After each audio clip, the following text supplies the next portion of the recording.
Boa noite a todos. Boa noite.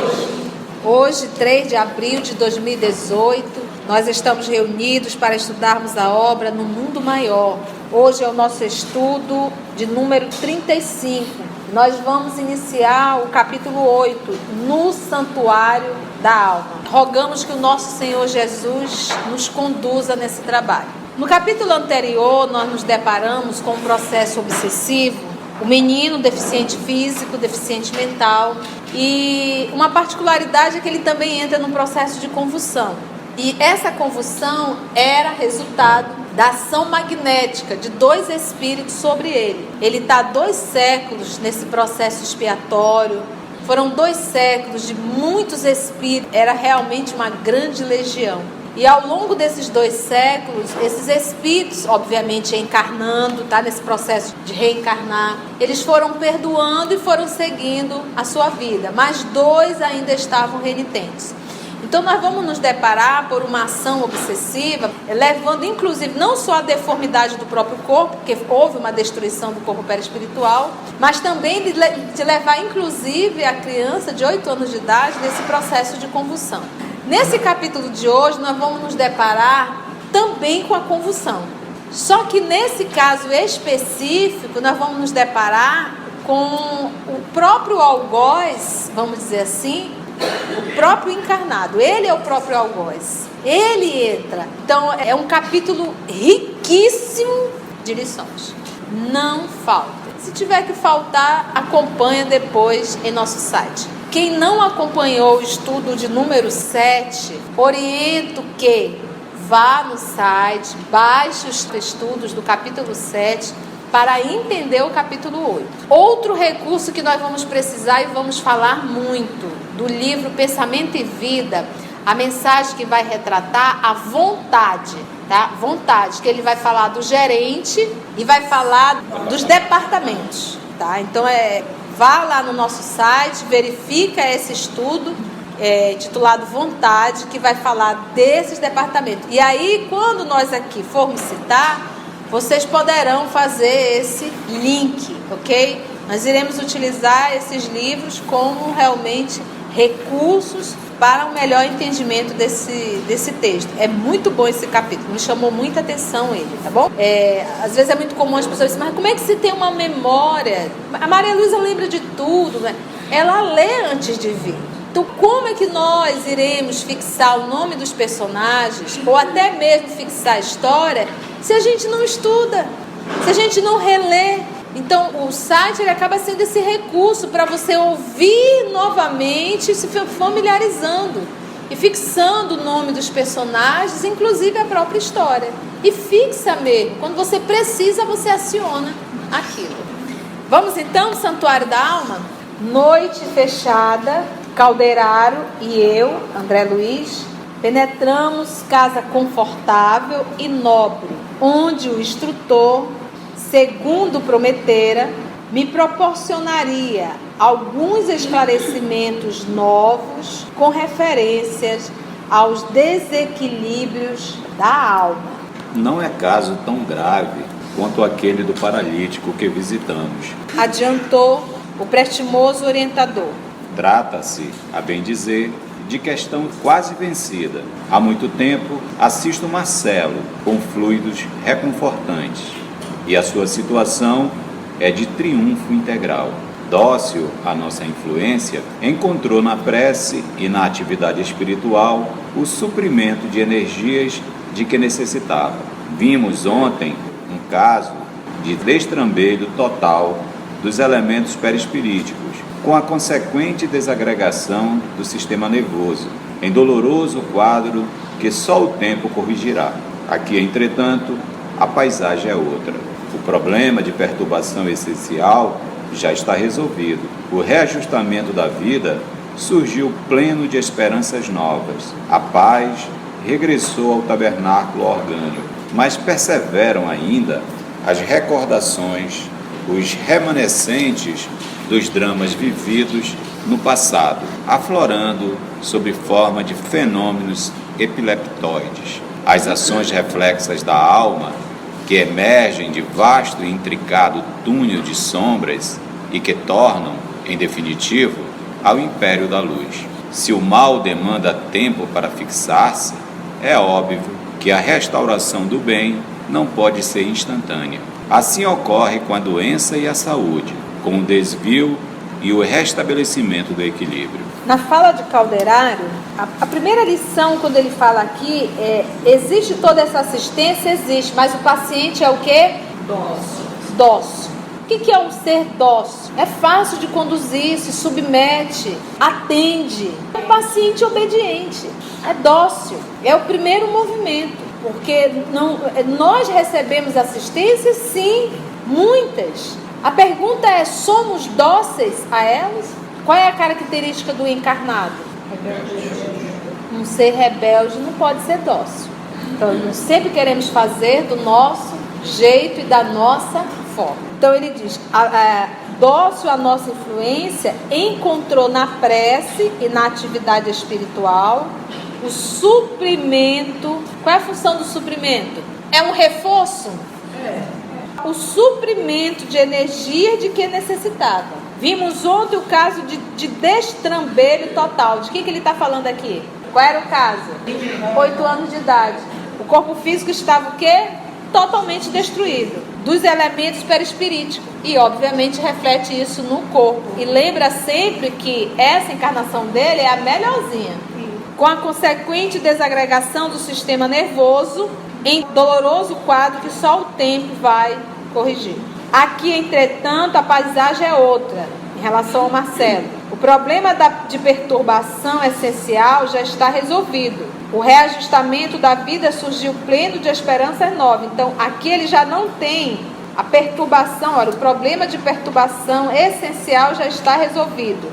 Então, o Marcelo está lúcido, está consciente, está trabalhando, é espírita. O reajustamento da vida surgiu pleno de esperança nova. Ele está com vontade de refazer, de corrigir, tem a consciência dos seus erros. A paz regressou ao tabernáculo orgânico. Tabernáculo na condição do templo orgânico. Mas perseveram ainda as recordações versus culpa. Quando nós falarmos em culpa, recorda leis gravadas na consciência. A lei gravada na consciência não é assim. Está gravada, eu tenho que fazer como se fosse um robô. A lei gravada é tudo que tu fizeres vai estar submetido às leis que estão gravadas em ti. Tu não precisa saber, porque ela já está gravada em ti.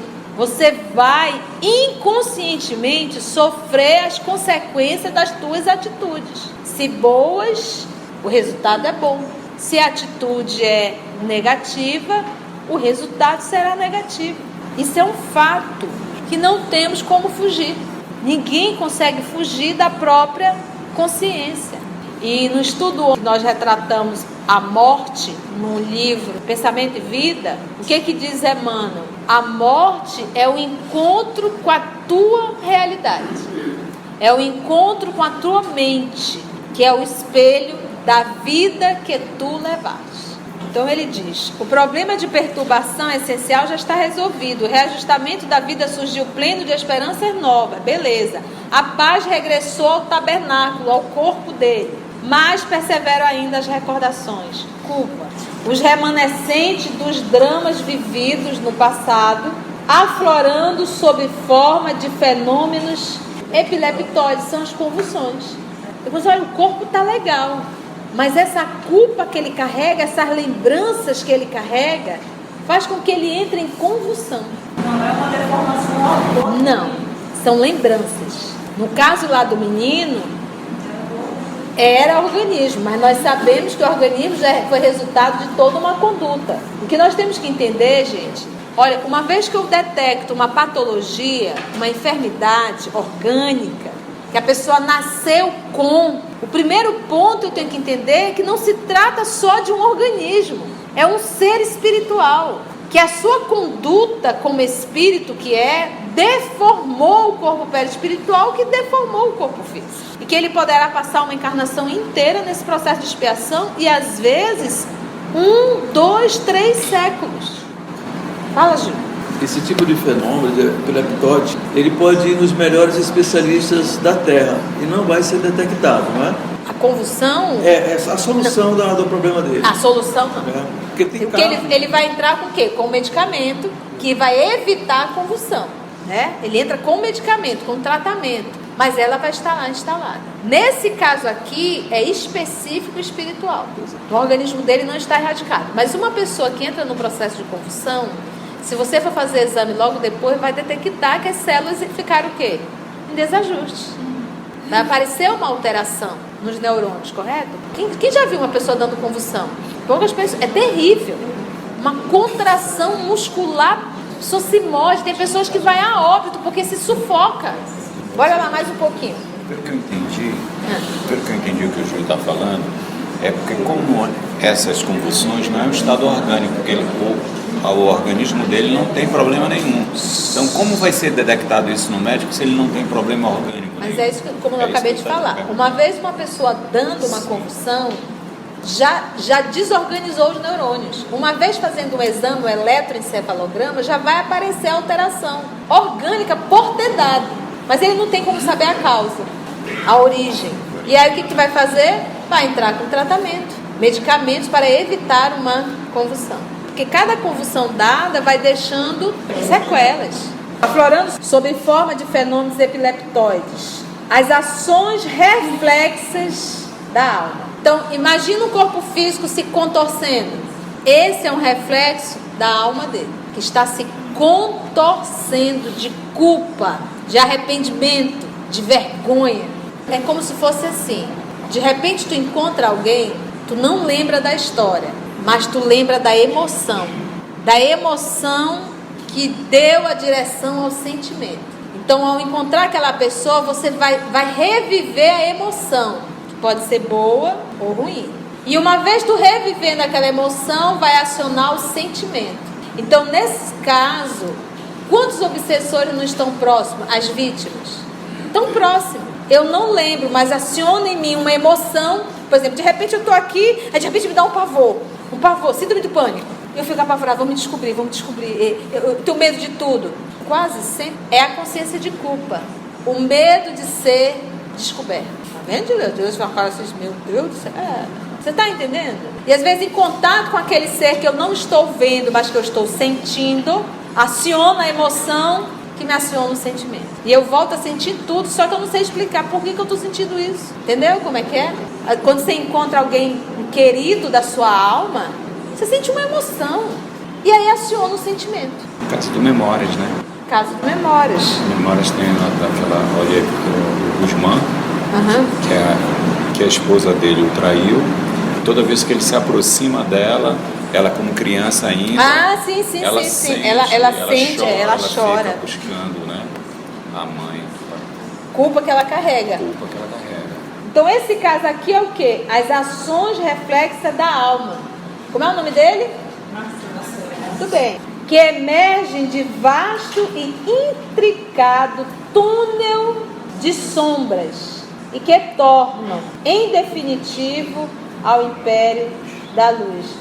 Sai da sombra e sai do inconsciente ou do subconsciente para o consciente. Se o mal demanda tempo para fixar-se, porque ninguém nasceu mal.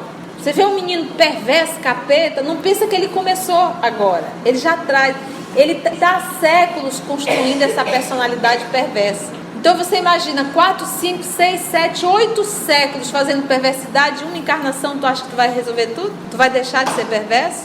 Tu vai limpar, vamos dizer assim, estruturar todo o teu corpo perispiritual? Se está 8 séculos deformando?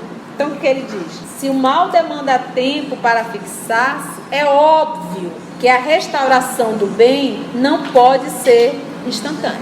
Então é aquela história. Mas você não é espírita? Você ainda faz isso? Gente, o bem não é instantâneo. Muitos de nós, perversos, outrora, hoje estamos fazendo um esforço enorme para fazer pelo menos um tiquinho de bem. Assim ocorre com a doença e a saúde, com o desvio e o restabelecimento do equilíbrio. Nós temos patologias que se tornaram patologia resultado de toda uma qualidade de vida que não tínhamos. Ao longo de 15, 20, 30, 40, 50 anos, vai desenvolver uma patologia, mas foi resultado do quê? 30 anos de vício, 30 anos por falta de exercício, 30 anos, e aí você quer ir uma vez e acha que já está tudo resolvido? Não está. Você não destruiu o corpo de um dia para a noite. Você levou anos destruindo, e talvez, se der tempo, levará anos para tentar reconstruir o que você destruiu. Após atravessar o pórtico, né, portão aí de entrada, dirigimos-nos devidamente autorizados. Olha aqui, eles estão entrando dentro do lar do Marcelo e eles receberam autorização para entrar. Isso é regra geral? Então mostra que essa casa tem algo diferente. O que diferencia uma casa da outra? Sempre moral. Não adianta eu fazer o evangelho toda semana, bonitinho, coloco a mesa branca, uma florzinha, água para frutificar, abro o evangelho, caminho, verdade e vida, e ouço a prece de Cáritas, e canto. Terminou tudo, eu estou maldizendo, eu estou gritando, eu estou berrando, eu estou xingando. Não adianta, gente, isso é hipocrisia. Alivia, mas não resolve. Eu tenho que trazer Jesus para dentro do lar e me esforçar para vivê-lo diariamente. E fazendo um esforço para manter a minha casa como um templo que deve ser. Quando eu entro no... Vocês entram aqui na fundação xingando, chamando palavrão, maldizendo, chutando a cadeira, reclamando? A gente entra ali e já... Jesus, Jesus. Aí já coloca aquela cara de santo sacana. Olá, irmã. Fala doce, meigo, né? Poxa, e a casa da gente não é um templo também? Não deveríamos ter essa atitude lá também, né? Então isso vai criando realmente uma psicosfera no ambiente e vai proporcionando um respeito ao teu lar. Então não é qualquer espírito que entra. E mesmo o espírito da categoria do nosso querido irmão Calderário e de André Luiz, foi necessário uma autorização. Então, quando André Luiz coloca, devidamente autorizados ao interior, onde agradavelmente me surpreendeu encantadora cena de piedade doméstica. O que eles estavam fazendo? Um cavalheiro, uma senhora e um rapaz achavam-se imersos nas divinas vibrações da prece, cercados de grande número de amigos do nosso plano. Então tínhamos pai, mãe, filho e uma pleia de espíritos do mundo espiritual assistindo à oração. Fomos recebidos amorosamente. Convidou-me o orientador a colaborar nos trabalhos em curso. Estava tendo trabalho dentro da casa. Uma vez que, com a valiosa cooperação daqueles 3 companheiros encarnados, se prestavam a irmãos recém-libertos da crosta reais auxílios de modalidades várias. É fácil nós acharmos o centro cirúrgico no nosso planeta Terra, um centro cirúrgico espiritual. O que é um centro cirúrgico? Um lugar que tem que estar asepsiado, limpo, com o material necessário para fazer cirurgias. Imagina um centro cirúrgico espiritual, um ambiente limpo. Quando eu falo de limpo, é de vibrações. Então imagina que quando André Luiz fala, quando nós estamos chegando na crosta, a primeira coisa que eles falam é o quê? Denso, pesado, dificulta a respiração. Esse é o meio que nós estamos inseridos. Então, quando se tem um lar que proporciona uma higiene psíquica, uma vibração de amor, um bem-estar, eles utilizam aquilo ali como ponto de apoio para atender espíritos desencarnados. E, meus irmãos, é raríssimo, sinto falar. Apesar de sermos muitos espíritas, nem sempre a nosso lar é um ponto de apoio. Nós vimos no Obreiro, né, na casa daquele Fábio, no bairro, era o único ponto de luz, e era uma casinha simples, que em volta era só casa de luz, e a dele era a única casinha de luz né, que irradiava a luz. Por conta do amor, da moral. Do amor, né? Convidou-me o orientador a colaborar nos trabalhos em curso, uma vez que, com a valiosa cooperação daqueles 3 companheiros encarnados, se prestava a irmãos recém-libertos, olha aí, espíritos que tinham acabado de desencarnar, que tem maior dificuldade, da crosta reais auxílios, de modalidades várias. Digna de registro era a respeitável beleza daquela reduzida assembleia. Respeitável beleza, consagrada ao bem e à iluminação do Espírito, admirando a harmonia daqueles 3 corações unidos nos mesmos nobres pensamentos e propósitos, pai, mãe e filho, em perfeita harmonia. Imagina, você vai fazer o evangelho lá na sua casa, você chama seus filhos, já vem bem assim, ó. Vai demorar? A senhora já falou isso aí, vamos, adianta, mas eu estou com sono. É desobsessão de encarnado para encarnada. Não dá ainda. Então o trabalho ainda é árduo com essas criaturas. Entendeu? Ou então você leva e fica um celular. É harmonia mesmo. Todos ali em torno da mensagem, vibrando. Coisa deliciosa isso, né?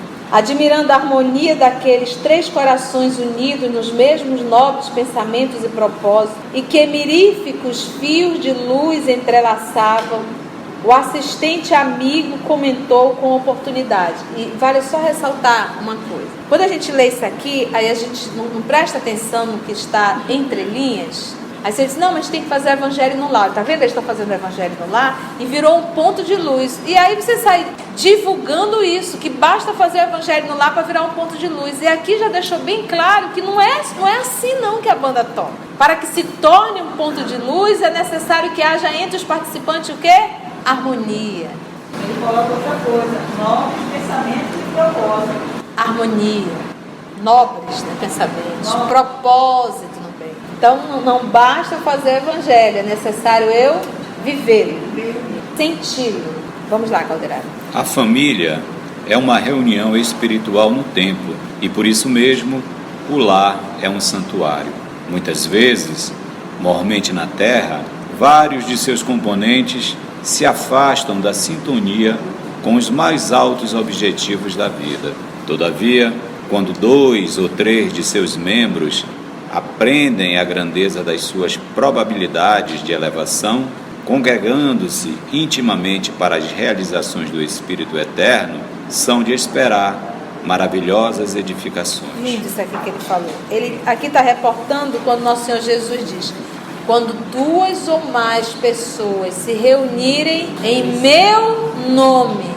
Em meu nome, o que é em meu nome? Vá lá e fale em meu nome.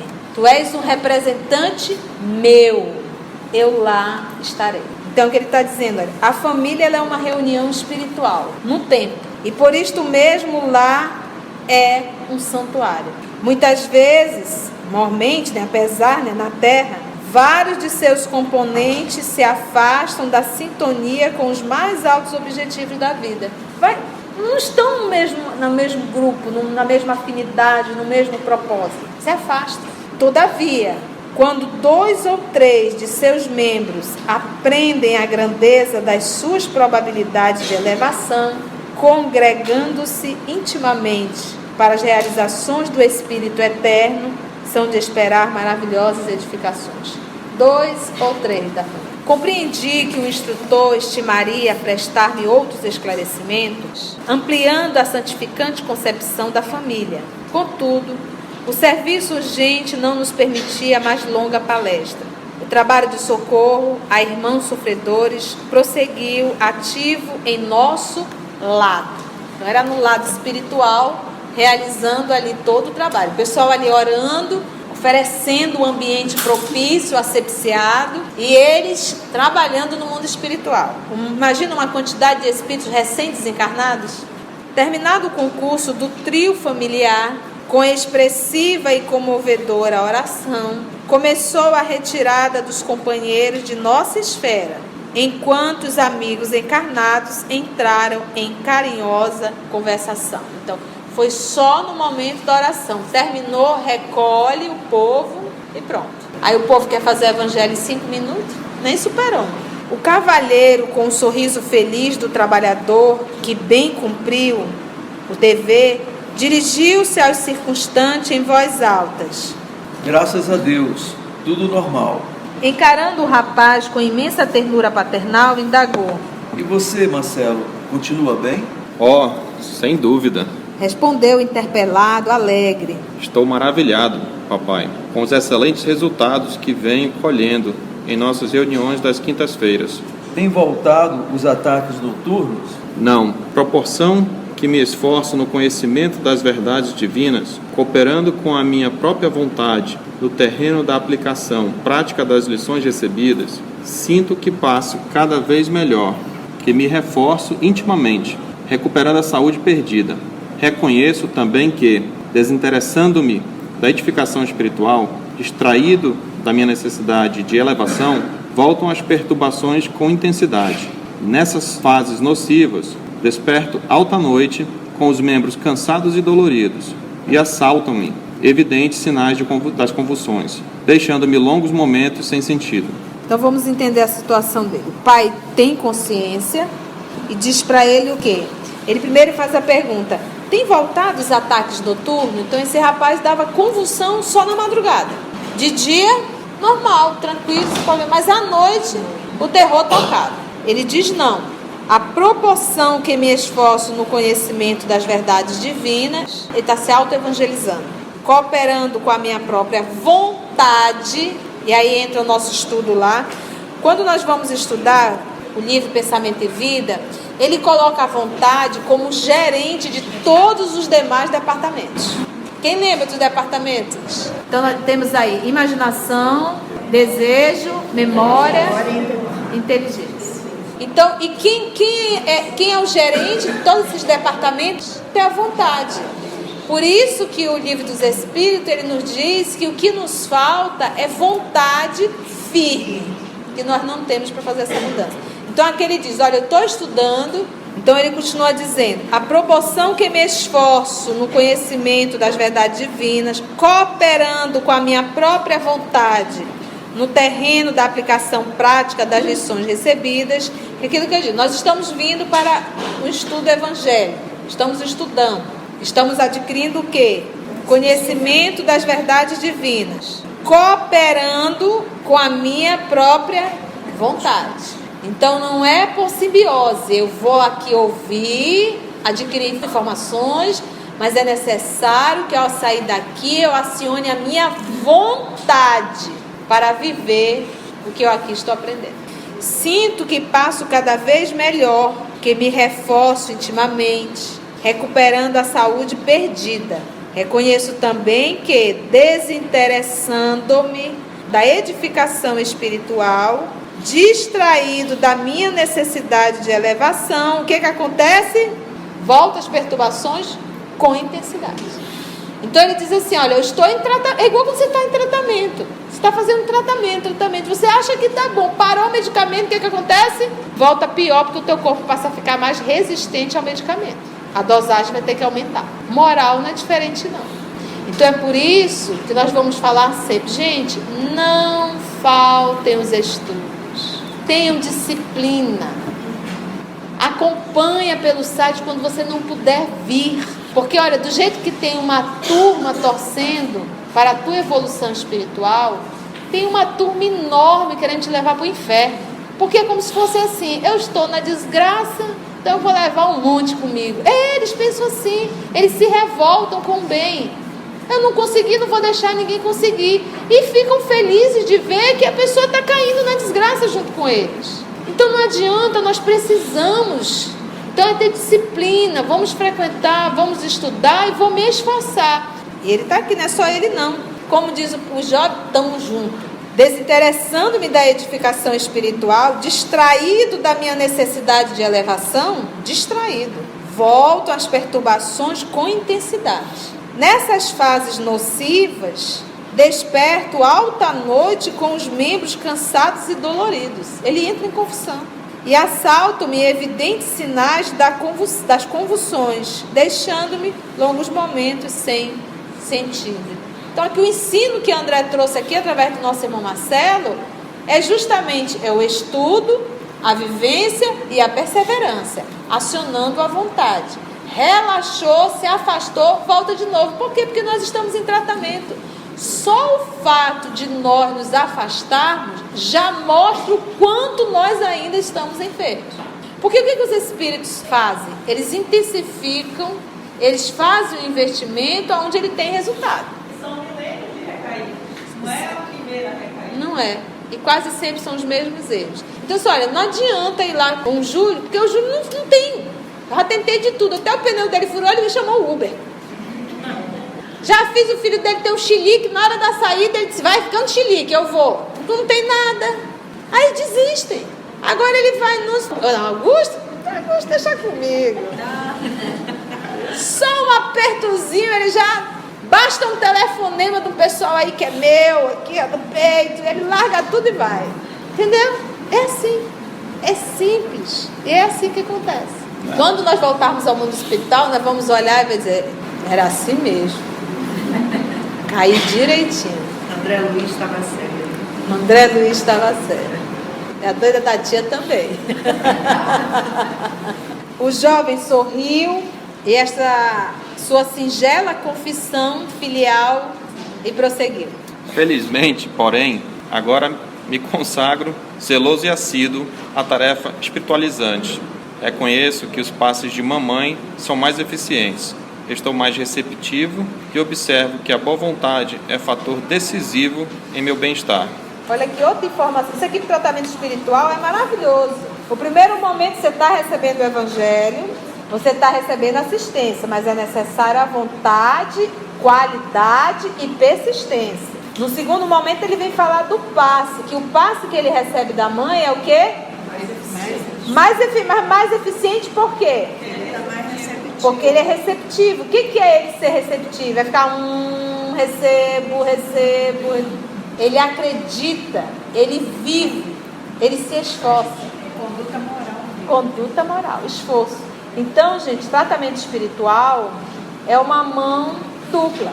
Existe a casa fazendo todo o serviço de assistência, mas para que haja verdadeiramente uma cura, vamos chamar assim, integral, é necessário que o paciente faça o seu movimento de renovação moral. É necessário que ele tenha disciplina e não venha faltar o trabalho. Se você está se sentindo mal, seja lá o que for, aí é que você tem que vir mesmo para casa. Quantas vezes a gente chega com dor e sai muito bem? Eu me lembro uma vez eu fui fazer um atendimento e eu saí do centro cansada, uma dor na cervical, no ombro esquerdo, tenho tendinite bursite nos dois, deixa eu contar. E aquela dor intensificando, eu disse, eu acho que eu não vou não, eu vou pra cá. Estou muito cansada. E aí eu fui ligar para avisar, né? Era para atender um rapaz. E quando eu liguei, a mãe já atendeu, estamos lhe esperando. Eu digo, sim senhora, eu estou chegando. Fiz engolir, né? E chegamos lá. Se nós não tivéssemos chegado naquela noite, aquele rapaz tinha cometido suicídio. Ele estava com a arma embaixo do travesseiro. E a dor passou. Quem me garante se não era uma ação para eu justamente não ir? Então nós temos que estar muito atentos. Por isso aqui diz Paulo, seja de joelho desconjuntado, mas vá. O jovem sorriu a esta sua singela confissão filial e prosseguiu então, né? Ele disse que era o quê? Boa vontade e fator decisivo em meu bem-estar.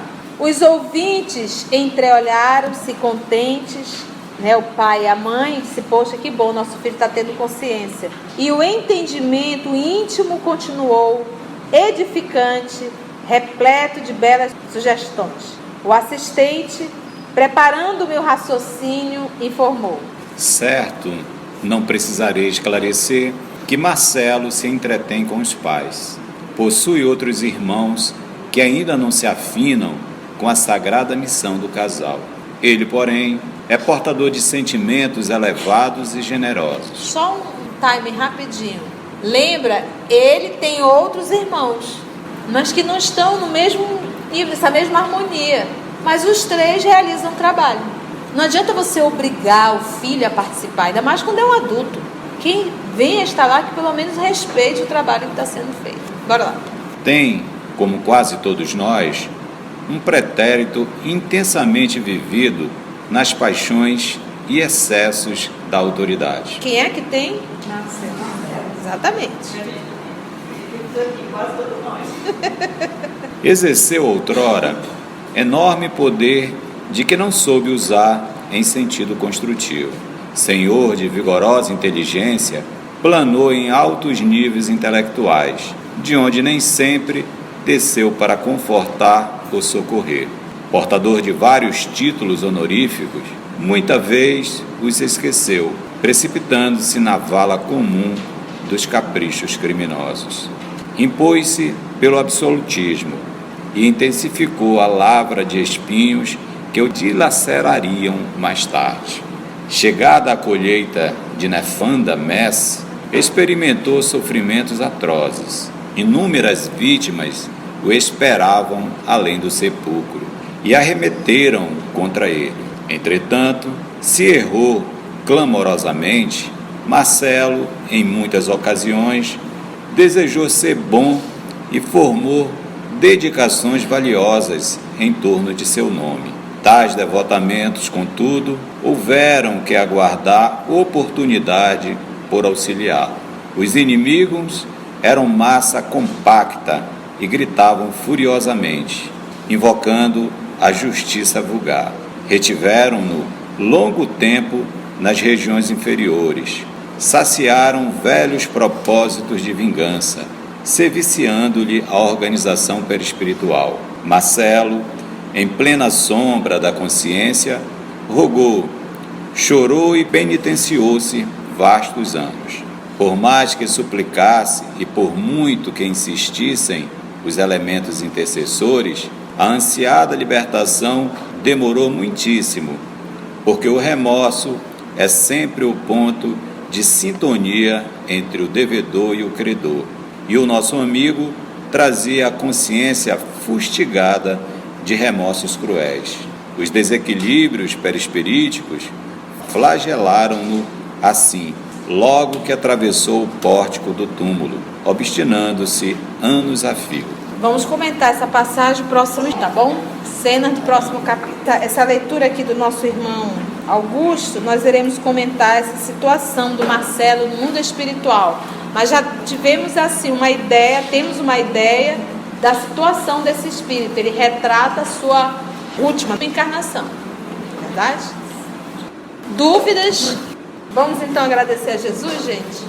Divino amigo Jesus, a frase amorosa, tão conhecida de nós espíritas, que um dos teus mensageiros, nosso querido Chico Xavier, a frase que nos diz que não podemos voltar ao passado para refazermos um novo começo, mas que podemos hoje, no presente, modificar as nossas atitudes para construirmos um futuro melhor. E hoje, no presente, estamos recebendo muitas informações de ordem espiritual, informações que são irrefutáveis.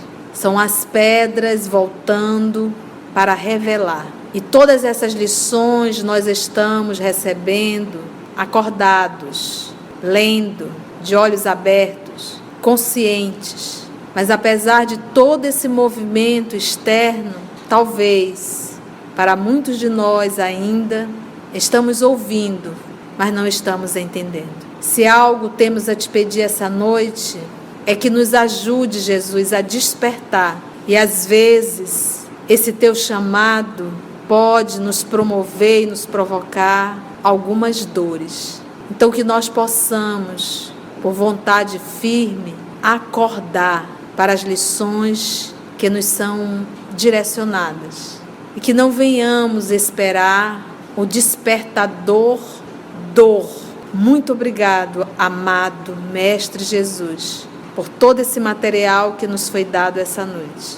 Muito obrigado, Senhor Jesus, pela presença dos nossos amigos espirituais. E que nós possamos estar contigo e nos esforçarmos para sermos criaturas melhores. Muito obrigado, Senhor.